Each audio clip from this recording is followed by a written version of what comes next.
I still hear his voice in my head sometimes, loud and sharp, echoing over the Christmas music and the awkward silence of 20. People who suddenly didn't know where to look. When my own father leaned inches from my face and shouted, "Pay rent or get out," like I was some stranger squatting in his house instead of his child. And I remember standing there with my hands shaking, my cheeks burning, wondering if I was wrong for what I did next and whether any of you would have done the same thing. If you were humiliated like that in front of your entire family and friends, because honestly, that moment changed everything between us and there was no going back. After that night, to understand how it got that bad, I need to go back a bit. Because this didn't just come out of nowhere, even though it felt like a slap in the face at the time. I had moved back into my dad's house about a year before that Christmas. I was in my mid-20s, fresh out of a relationship that had drained me emotionally and financially, and my job situation wasn't great either. I wasn't unemployed, but I was bouncing between contracts, trying to build something stable. My dad offered, or at least that's how it felt back then. He said, "Come home for a bit. Get back on your feet." I was embarrassed, but also relieved, because I genuinely thought it was temporary and supportive. At first, things were okay. Not amazing, but manageable. My dad has always been intense. He's the kind of man who believes tough love fixes everything. Emotions make him uncomfortable, and vulnerability, especially from me, seemed to irritate him. Still, he didn't ask for rent right away.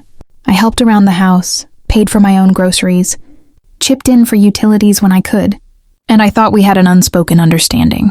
I was saving money, applying for better jobs, trying to move forward. But slowly the comments started.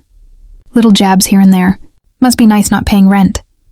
When I was your age, I had my own place. He'd say these things casually, sometimes in front of my stepmom, sometimes when it was just us. I tried to brush it off. I reminded myself that he grew up differently, that he probably thought he was motivating me. Every time I asked directly if he wanted me to pay rent, he'd wave it off or say, "We'll talk about it later." So I thought, okay, we'll talk later. Christmas that year was supposed to be nice. My dad loves hosting, loves being the center of attention, loves showing off how put together his life is. He invited a lot of people, extended family, neighbors, co-workers, friends of friends. The house was full, loud, warm, and decorated to the extreme. I helped set up, cooked, cleaned, did everything I could to be useful. Because part of me still felt like I was trying to earn my place there as the night went on. People were drinking, laughing, and sharing stories. I was actually starting to relax, sitting on the couch talking to a cousin I hadn't seen in years, when my dad suddenly called my name loudly from across the room. Not a gentle hey, but that tone that immediately makes your stomach drop. I walked over, confused, and he didn't even lower his voice. He looked at me, eyes hard, and said, "So when are you going to start paying rent?" I froze. People around us went quiet, pretending not to listen while absolutely listening. I felt exposed. I tried to keep my voice calm and said, "Dad, we've talked about this. You said we'd discuss it later."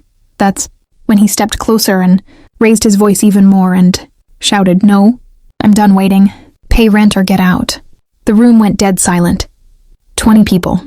Family, friends, strangers, all watching. My stepmom looked shocked but said nothing. No one stepped in. I felt my face burn, my chest tighten, and in that moment something in me snapped. I wasn't just embarrassed. I felt betrayed. This wasn't a private conversation. This wasn't tough love. This was public humiliation. I didn't scream back. I didn't cry. I just looked at him and said, very quietly, "Okay." Then I walked away. I grabbed my coat, ignored the murmurs behind me, and left the house in the middle of Christmas night. I sat in my car, shaking, trying to breathe, replaying his words over and over, wondering if I was overreacting, if I should have stayed, if I should have apologized even though I hadn't done anything wrong. The next few days were rough. I stayed with a friend, sleeping on a couch, feeling like a failure. My dad didn't call, not once. Instead, I got messages from relatives. Some said they were sorry. Others said I should understand, that he was just being honest, and that I embarrassed him by leaving. That hurt almost as much as what he did. I found a small studio apartment within a month. It wasn't great, but it was mine.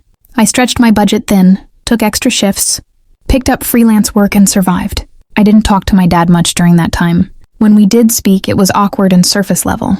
He never apologized. He acted like nothing had happened, like I was the one who caused drama. Here's where it gets complicated.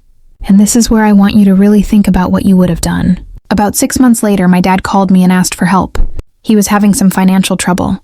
Medical bills, some bad investments, things he hadn't planned for. He wanted me to lend him money. The same man who shouted in my face to pay rent or get out now needed my help. I sat there with the phone in my hand, heart racing, remembering that Christmas night. So that was the situation I was in, and I had to make a choice. Before I tell you what I did next, I want you to pause and think about it. If your parent humiliated you like that, kicked you out in front of everyone, and never apologized, would you still help them when they needed you? Or would you finally put yourself first? I told him no, calmly, clearly, without yelling or insults. I said I couldn't afford it, and even if I could, I wasn't comfortable after everything that had happened. There was a long silence, and then he got angry. He accused me of being ungrateful, of holding grudges, of abandoning family. He said, "After everything I've done for you," that phrase. It hit hard.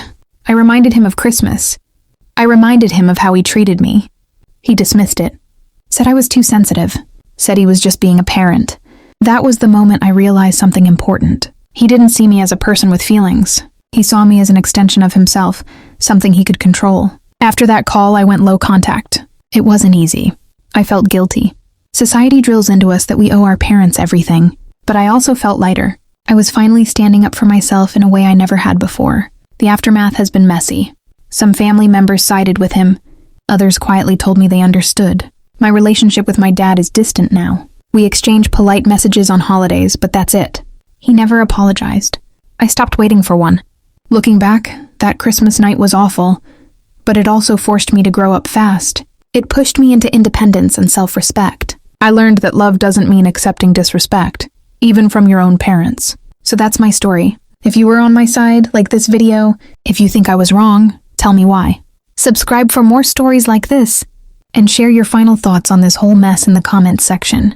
I read them all. I'll see you all in the next story.